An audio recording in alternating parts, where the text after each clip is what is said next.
Oke. Assalamualaikum Pak Ikrom. Waalaikumsalam Mas Bagas. Sehat Pak? Sehat alhamdulillah. Pak, mau tanya-tanya boleh ya Pak? Boleh? Oke. Dengar-dengar katanya jenengan kan punya usaha.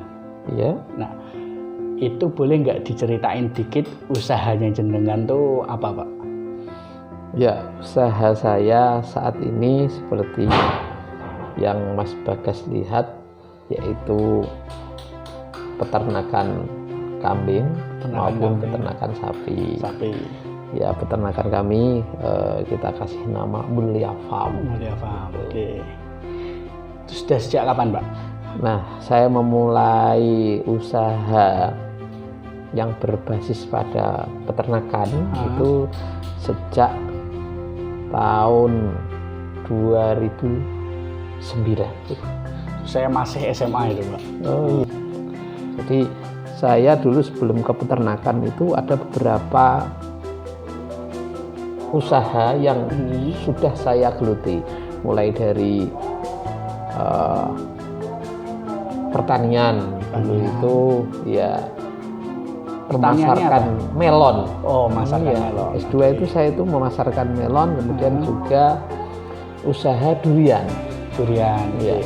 Durian karena kebetulan di Mijen ini kan banyak sekali durian. Jadi bagaimana potensi lokal itu coba dikembangkan gitu kan, dan alhamdulillah pada saat itu cukup menjadi penopang untuk sekelas mahasiswa pada saat itu. Tapi terus sekarang akhirnya fokus di peternakan ya? Ya, sekarang fokus di peternakan.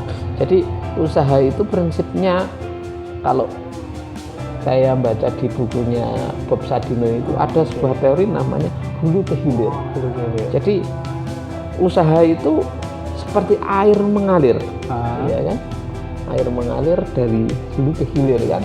Jadi yang penting kita jalankan usaha, pasti kita nanti akan menemukan mana yang cocok bagi kita. Nah, itu saya coba buktikan, mulai dari ya tadi melon, ya kemudian durian, kemudian ternak. Bukan udang. Oh, bukan udang keren. Okay. Ya, ternak lele. Ya, itu masih di kolam itu lele. Kemudian setelah lele baru 2011 maaf itu kambing. 2011 kambing. Ya, kita mulai kambing, ya cerita suka dukanya banyak kambing. Jadi bisa seperti saat ini itu bukan sesuatu yang instan. Katakanlah sekarang bisa sampai misalnya memelihara 50 ekor. Sampai 50 ekor sekarang ya? Iya. Kalau Idul Adha itu ya insya Allah bisa sampai 50 ekor. Kemudian sapi juga kurang lebih ya, ini kita masih belajar juga ya, baru 10-an ekor. Itu melalui sebuah proses semuanya, Mas Bagas. Itu berarti kalau dari 2011 berarti sekarang udah 9 tahun ya? Iya, 9 tahun kurang lebih itu ya. Lah Pak, kenapa kok jenengan akhirnya memilih untuk fokus di peternakan? Kan tadi kan sempat pertanian atau mungkin usaha lain lah. Kenapa kok sekarang jenengan memilih untuk fokus di sapi, kambing, domba, dan peternakan seperti itu? Ya, yang pertama itu karena satu, kecocokan. Ya bukan berarti yang sebelumnya tidak cocok. Karena saya yakin semua yang sudah kita lalui itu kan ilmu itu kan nggak pernah hilang. Pengalamannya itu ya Pak.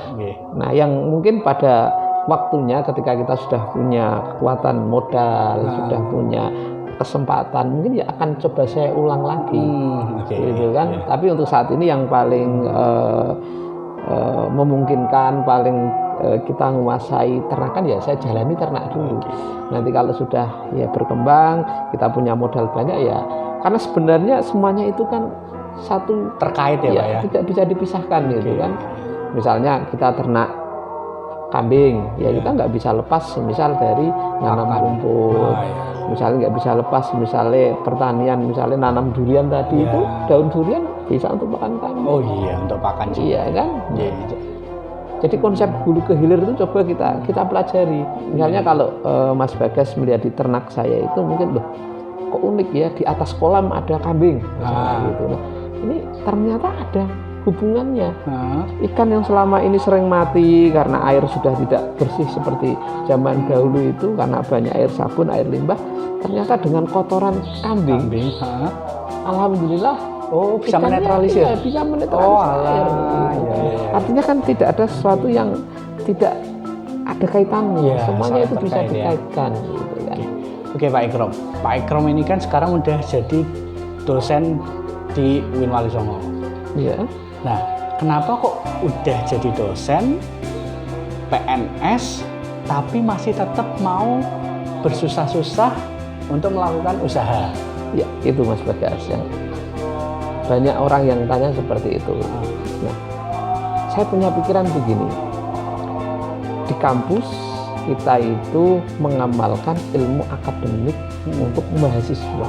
Ya. Sementara kita itu di masyarakat itu kan juga dituntut harapannya bisa memberikan uswah. Contoh, ilmu itu kan sangat luas sekali ya. Mungkin paling paling realistis untuk ditiru oleh orang awam gitu kan.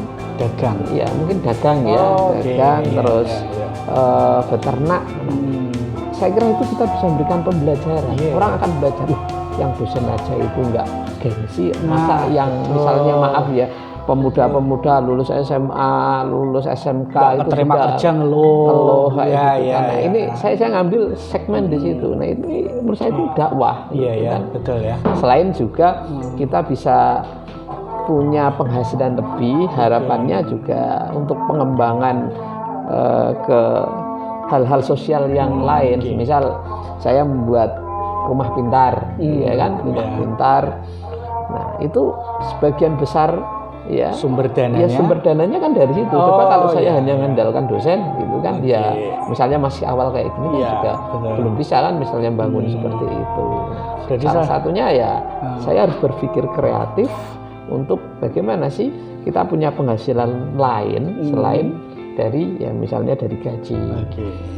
Karena kalau gaji kalau secara teoritis itu kan mungkin cukup kita sama keluarga Iya. kan. Nah, Dan terbatas. dan terbatas. Maksudnya kita kerja niat banget sama kerja biasa ya gajinya sudah sesuai Iya. undang-undang segitu ya kan Pak. Iya kan gitu. Sementara kita itu kan harus, kalau bagi saya kita untuk melakukan suatu perubahan yang besar itu kan butuh modal besar. Betul, betul. Ya kan?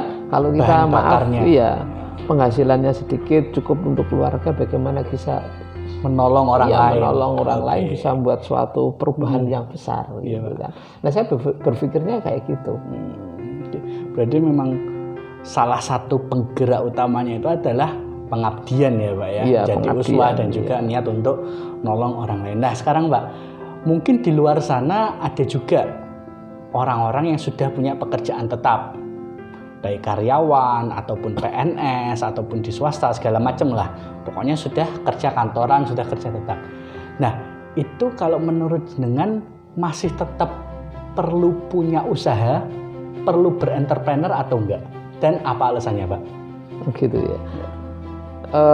Kalau menurut saya mengacu kepada diri saya ya, Iya. ya perlu. Karena ya memang gaji itu sudah ada pakemnya ya, Iya. sudah ada kalau misalnya kita sudah ada undang-undangnya. Tapi ketika kita ingin melakukan suatu hal yang besar untuk beramal lebih besar lagi, gitu kan? Ya kita harus punya penghasilan yang lebih, sehingga bahasa kalau mungkin di bahasa agama itu biar kita itu nggak tomak, Oke. ya nggak terlalu berharap gitu kan, karena kita bisa misalnya punya usaha, kita bisa berjuang lebih besar, gitu kan, bisa menghadirkan manfaat yang lebih besar gitu. Jadi deh Pak, kayaknya cukup segitu aja Pak. Iya. Terima kasih atas masukannya. Semoga bermanfaat. Assalamualaikum. Ya, assalamualaikum warahmatullahi wabarakatuh.